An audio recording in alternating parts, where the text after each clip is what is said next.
Welcome to my YouTube channel. Kung bago ka lang sa channel na to at true-blooded Aldab Nation ka, tama po ang channel na pinuntahan mo. Kaya considering na po kitang bagong subscriber. At huwag mong kalimutan pindutin yung bell para lagi po kang updated sa bagong video na ilalabas ko. Salamat po sa iyong pag-click sa channel na to. Welcome back mga kaaldab. Ito na naman po ang inyong lingkod, si Mr. Destiny. At syempre, panibagong update na naman po tayo. Panibagong mga kaganapan po kina Maine Polkerson at Richard Polkerson. Sabi ko nga po sa inyo, kapag nandito kayo sa channel ni Mr. Destiny, updated po kayo sa mga nangyayari, nagaganap po sa social media. Di po ba nakakataba nga po ng puso yung mga napapanood ninyo, napapakinggan? Yan naman po yung kagandahan eh. Yan naman po yung lagi kong sinasabi at lagi kong pinapaliwanag. Na kapag ka nandito kayo sa channel ni Mr. Destiny, marami po kayong maiintindihan at mauunawaan. Taliwas po sa mga komento at sinasabi po nila. Alam nyo, pagdating sa pagbibigay ng update, hindi naman po tayo nagpapahuli. Gaya po ngayon, di po ba, na meron palang ganap si Mrs. Polkerson. Dito pa lang po, sapul nyo na eh.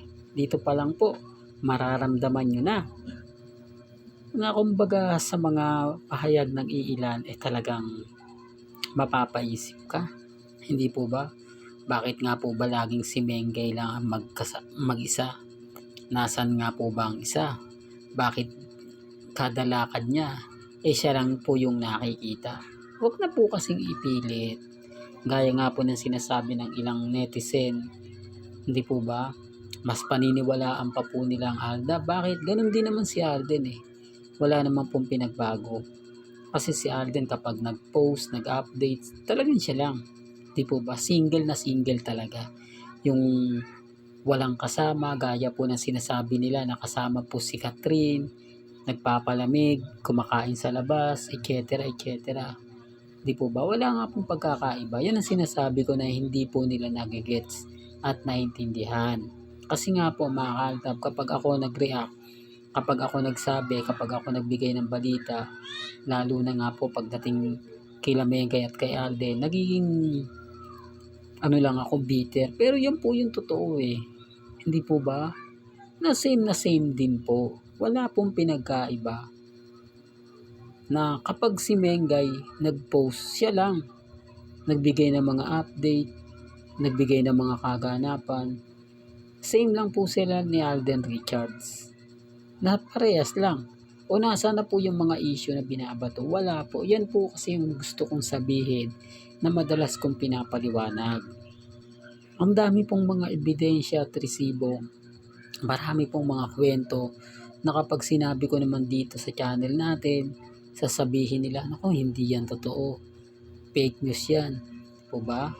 O, kaya nga sabi ko sa inyo, bagamat sisisihin na naman po nila, magpaparatang na naman sila, gaya nga po ng in-update natin, di po ba? Patungkol nga po kay Baby Teo, kay Alden, kay Maine, na isang Aldab Nation, na totoo naman po na nakausap niya at nakita niya si Alden. Meron naman po tayong ebidensya at resibo. Abay, binaha po ng pang-iinsulto. Binaha po ng masasakit, maanghang na mga salita. Yung tipong dapat hindi na natin pinost, dapat hindi na nagsabi ng ganyan. Yung tipong gano'n na ayan tuloy binabaha ka ng mga basher. Yung tipong hindi mo kakayanin pag nabasa mo. Yung tipong ibablock mo ng napakaraming dami account. Naiisa lang naman po yung sinasabi. Iisa lang naman po yung kumbaga lumalabas sa bibig po nila. Hindi po ba? Respeto na lang po. Sa mga ayaw maniwala, respeto na lang po sa mga taong hanggang ngayon nagsasabing hindi totoo, nagsasabing fake news. Di po ba?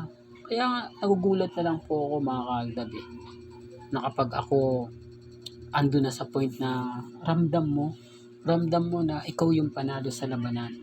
Ramdam mo na nakuha mo na yung simpatya, na nag-aantay ka na lang na dumating yung tamang pagkakataon o yung tamang panahon. Pero sa bandang huli mga kaaldab, sasabihin nila, ay ganito ganyan. Yan ang pinapaliwanag ko. Kaya nga po, mas magbuti na po na hindi na tayo magpakita pa ng mga kumbaga tao na magsasabi at magpapatunay. Kasi kawawa naman po binabash lang po nila. Although kayang-kaya na po kung si Mr. Destiny yan, normal lang po para sa akin yan. Kaya lang hindi di po ba? Hindi niya kaya yung mga sinasabi, hindi niya kaya yung mga pang-aalipusta at masasakit na binabato sa kanya ng mga, syempre sama nyo na po yung mga katin.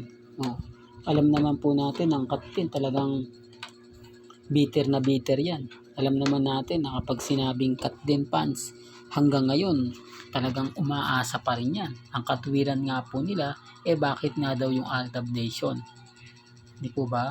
Bakit daw yung Aldab nananatiling matatag, nananatiling kampante, gayong halatang halata naman na wala na sila, di po ba? Yung tipong tayo parang tayo pa po yung pinaguhugutan nila.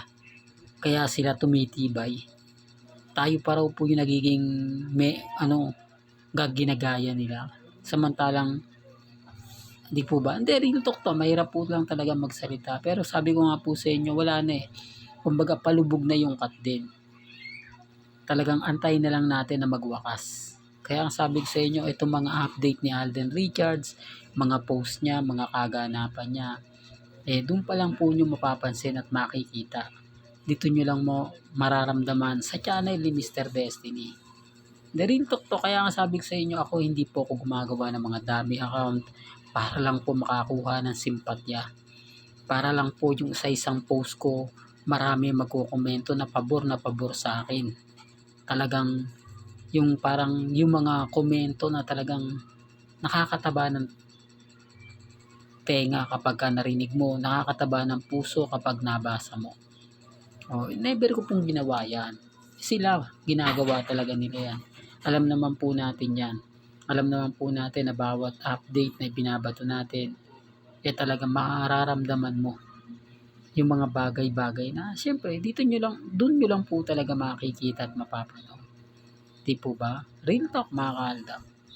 Well, hanggang dito na lang po ang ating latest updates. Kaya kung gusto nyo pa po ng pinaka-latest at sariwang update, lagi lang po kayong tututok dito po sa channel ni Mr. Destiny para updated po kayo sa mga bago at sa mga latest na i-upload po natin maya-maya lang.